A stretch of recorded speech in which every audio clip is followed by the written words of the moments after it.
Aloha! Welcome back to this educational mini-series on how to make viral YouTube videos. This week's video is going to be a little different than the last ones. In the past videos, I've talked about mostly my own video series that I'm working on and how I'm going to use various things to help make it more viral. But this one is going to be a little different.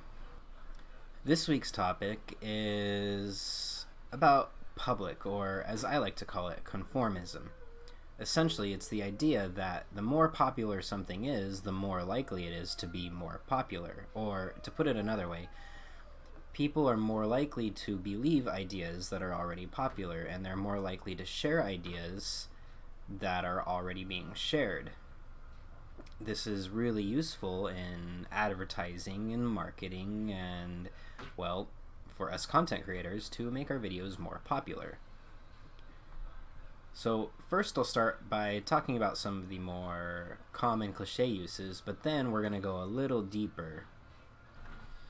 Now this popularity bandwagon sort of trend can be used to make products essentially advertise themselves. For example, if you go over to your friend's house and they go into your bathroom and they see a product in a really amazing looking bottle, they're more likely to remember that and see it on the shelf when they go to the store. Or if you go to a store and have a reusable bag that has a logo on it, such as GameStop, for example, then when people see that bag, they're going to think about GameStop. Essentially, it's free advertising, and the products just kind of snowball and start selling themselves over time. Stickers are another really good tool for this. Kids put stickers all over the place. They put them on their binders, they put them on the underside of the desk or on the street sign, bus stop, whatever, and people see these stickers, and no one paid to have these stickers advertised. In fact, usually the kids paid for the stickers themselves, so really you made money on your free advertising. So it's extremely useful to take advantage of these sort of self-perpetuating popularity trends. Now, human brains are essentially hardwired to conform because it helps with our survival. Being part of the group, strength in numbers, this whole mentality that we evolved from for millions of years.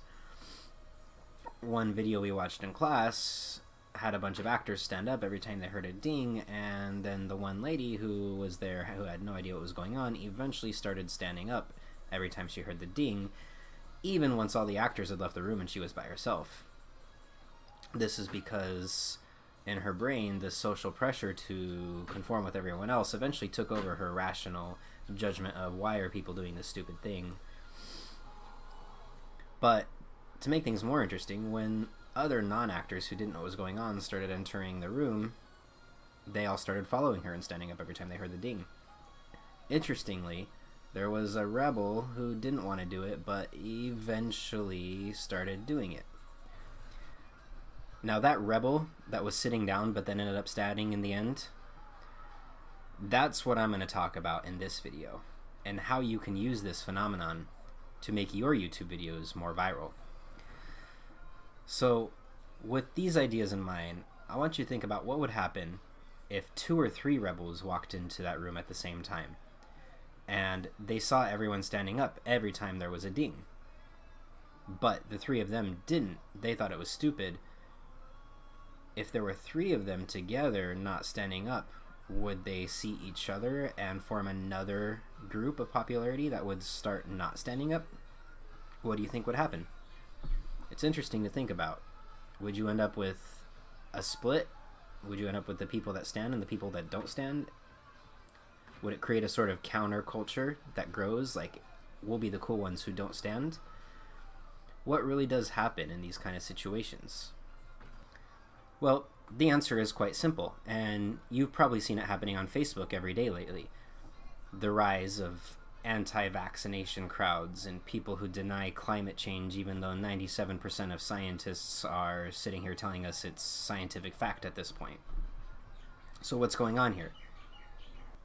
So at this point, the scientific consensus is that global warming is happening at an insane rate, way faster than it would naturally, and that humans are the cause. 97% of scientists are in agreement. In fact, They're even finding that it's worse than they thought, and it's accelerating faster than they thought, and things are going to go bad faster than they thought. But people don't believe them.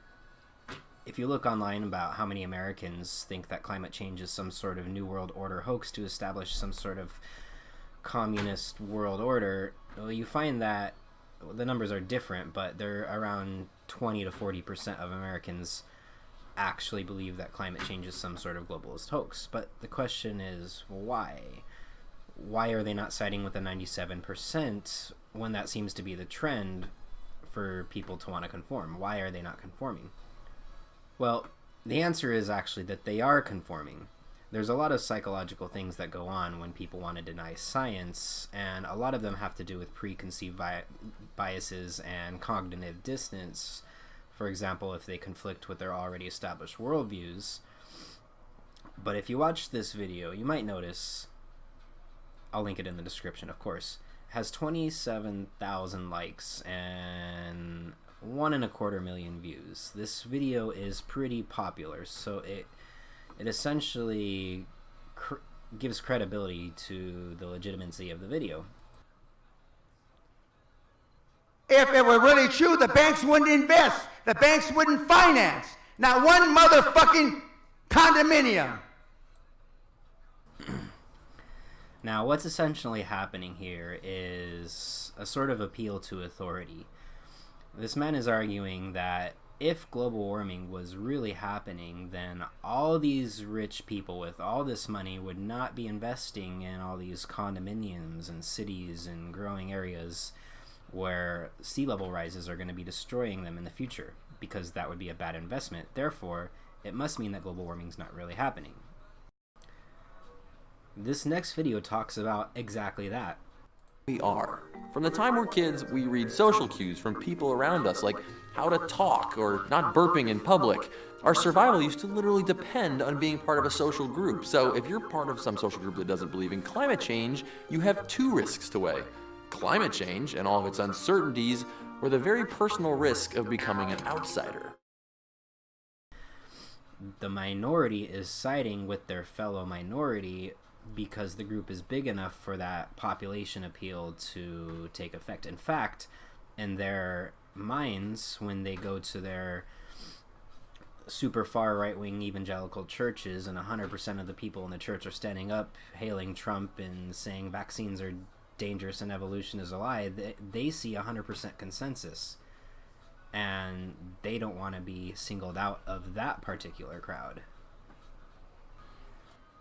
Now, this video talks about all sorts of different reasons why people don't believe in climate change, but for my video I'm talking about the population consensus. If you'd like to watch his whole video, I will link it in the description. Now, the plot thickens even more. Sites like YouTube and Facebook are designed to give you more of what you want. They're literally designed to look at things you've interacted with and make other things similar to those things you've interacted with, and also things that are already popular, since we're on that subject, appear on your timeline more.